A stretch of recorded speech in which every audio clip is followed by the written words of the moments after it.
तो कहानी की शुरुआत होती है और हमें दिखाया जाता है कि एक औरत अपने पति से कुछ बातें कर रही होती है। यहाँ पर उसका हस्बैंड उसे बताता है कि वो अपनी जॉब को लेकर बहुत ज्यादा परेशान है। यहाँ पर वो बताता है कि उसके कुछ दोस्त और कंपनी के लोग मिलकर उसे धोखा देकर उससे एक प्रोजेक्ट छीन दिए हैं, जिसकी वजह से उसका बहुत बड़ा लॉस हो चुका है। और इतना कहकर वो अपने जॉब के लिए फिर से निकल जाता है और फिर अपने ऑफिस के केबिन में जाकर सुसाइड करने की कोशिश करता है। अब जब यह बात उसकी वाइफ को पता चलती है तो वो कंपनी के सीधा ऑफिस में जाकर उन लोगों से बातें करती है और यहाँ इन लोगों से आकर अपने हस्बैंड के बारे में पूछती है, जहां पर उसे पता चलता है कि उसका हस्बैंड मर चुका है और उसकी मौत का जिम्मेदार उसके ऑफिस का ही एक आदमी है, जिसने उसके हस्बैंड का प्रोजेक्ट उससे छीन लिया था। अब इसके बाद हम देखते हैं कि वो अपने हस्बैंड के केबिन में जाती है, जो अब दूसरे आदमी का हो चुका था, जिसने उसके हस्बैंड को धोखा दिया था। और वहां पहुंचने के बाद उसके ढूंढने पर वहां उसके बहुत सारे डॉक्यूमेंट्स मिलते हैं और उसमें से अपने हस्बैंड के कुछ डिटेल्स भी निकालती है, जहां पर उसे पता चलता है कि जिस आदमी ने उसके हस्बैंड की जॉब छीनी थी, उसके घर पर उसकी एक पत्नी और उसका बेटा रहते हैं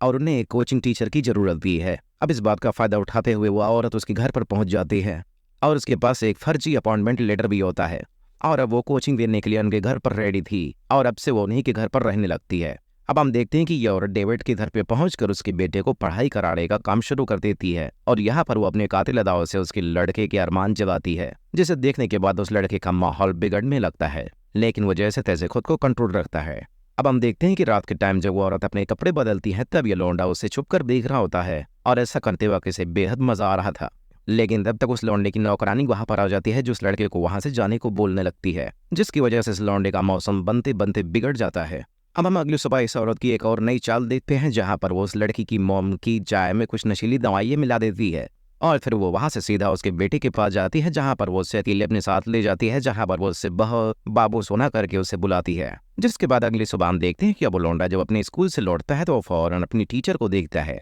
और उसे ढूंढते हुए उसके पास पहुंचकर उसे चिपकने लगता है और उसके पास पहुंचकर उसे अपना रिज्यूमे दिखाता है, जहां पर वो उसे बताता है कि अब वो पास हो चुका है और इस बात के लिए वो उस लौंडिया के साथ भिड़ना चाहता है। जिसके बाद अब उसकी टीचर भी उसके साथ उसका काम करने में आसान कर देती है और वो पूरी रात उसके साथ रोमांस करती है। अब इधर हम दूसरी तरफ देखते हैं कि उस लौंडी की मॉम भी काफी ज्यादा परेशान चल रही थी, जिसके बाद उसका हस्बैंड उसे देखने के बाद इस हाल में काफी दुखी हो जाता है और वो अकेले में जाकर पोल खेलने लगता है। लेकिन तब तक वहां पर टीचर आकर उस लौंडे के बाप को भी फंसाने लगती है, जिसकी वजह से इस आदमी का एंटीना रेडी हो जाता है। हम आपको बताते हैं कि ये वही आदमी है जिसने इसके हस्बैंड को मरने पर मजबूर किया था और यहाँ पर ये दोनों भरपूर रोमांस करते हैं। लेकिन इनका ऐसा कार्यक्रम होते हुए इनका बेटा बाहर से इसे देख लेता है, जिसके बाद वो अपने टीचर से काफी ज्यादा नाराज हो जाता है। अब अगली सुबह में फिर से दिखाया जाता है कि वो टीचर उस लौंडे की मॉम की चाय में फिर से नशीली दवाइयां मिलाती है, जिसके बाद वो फौरन उसके लौंडे के रूम में घुस जाती है। यहाँ पर वो कहते हैं कि मुझे पता है तुम मुझसे काफी ज्यादा नाराज हो, लेकिन इसमें मेरी कोई गलती नहीं है, क्योंकि तुम्हारे पिता ने ही मुझे ऐसा करने पर मजबूर किया।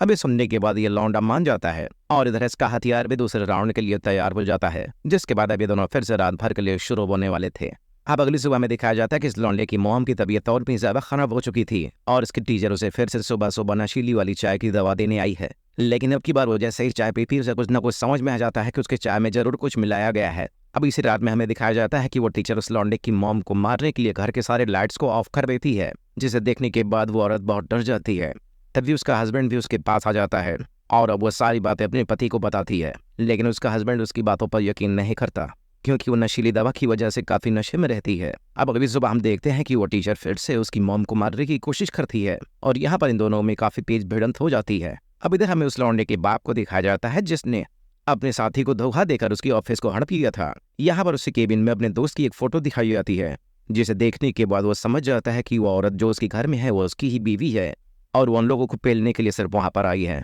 जिसे देखने के बाद वो सारा माजरा समझ जाता है और फौरन अपने घर की तरफ भागने लगता है और अब घर आकर देखता है कि वो टीचर बस उसकी बीवी को अब मारने ही वाली थी, लेकिन तब तक वो उस टीचर को धक्का मारकर घर से बाहर फेंक देता है। जिसके बाद अब उसके घर पर पुलिस भी आ जाती है, लेकिन वो टीचर वहां से फरार हो निकलती है। अब अगली सुबह दिखाया जाता है कि वो आदमी अपने बेटे को फोन करता है, जहां पर वो लोग अपने बेटे को अपने घर पर बुलाते हैं, लेकिन उसे कहाँ पता था कि घर पर इतना कांड हो चुका है। इतना कहकर वो फोन रख देता है और यहीं पर हमें पता चलता है कि इनके लौंडे के साथ कोई और नहीं बल्कि उसकी टीचर ही है और इसका अगला टारगेट है वो उसका बेटा है। और इसी को दिखाते हुए इस कहानी का यहीं पर एंड हो जाता है।